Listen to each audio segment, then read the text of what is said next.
અમદાવાદના Vastrapur police station હદ વિસ્તારમાં એનઆરઆઈ કનૈયાલાલ નામના વૃદ્ધનો તેમના જ ઘરમાંથી મૃત અવસ્થામાં મૃતદેહ મળી આવ્યો। મોહિની ટાવરના 8મા માળે રહેતા કનૈયાલાલનો મૃતદેહ મળ્યો। ઘટનાની જાણ થતાં જ સોમવારે મોડી રાતથી પોલીસ તપાસનો દોર શરૂ થયો। કનૈયાલાલ ઘરમાં એકલા જ રહેતા હતા, ત્યારે પરિવારજનોના કહેવા મુજબ ઘરમાંથી કેટલાક દાગીના અને અન્ય ચીજવસ્તુઓ પણ ગાયબ છે। પરિવારજનોના નિવેદનને આધારે પોલીસે લૂંટ વિથ મર્ડરના એંગલથી અલગ અલગ ટીમો બનાવી તપાસ શરૂ કરી છે। મૃતક થોડા સમય પહેલા જ કેનેડાથી આવ્યાનો ખુલાસો થયો છે।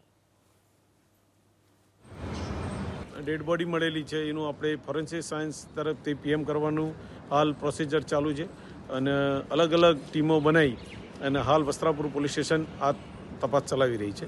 હા, અત્યારે તો અમે એવું માની રહ્યા છીએ કે લૂંટ વિથ મર્ડર હોઈ શકે અને પીએમ નોટ આવ્યા પછી પીએમ નોટનો રિપોર્ટ આવ્યા પછી અમે ચોક્કસ તારણ ઉપર આવીશું, પણ હાલ ઉચ્ચ અધિકારીઓની સીધે સુપરવિઝન આની તપાસ ચાલી રહી છે।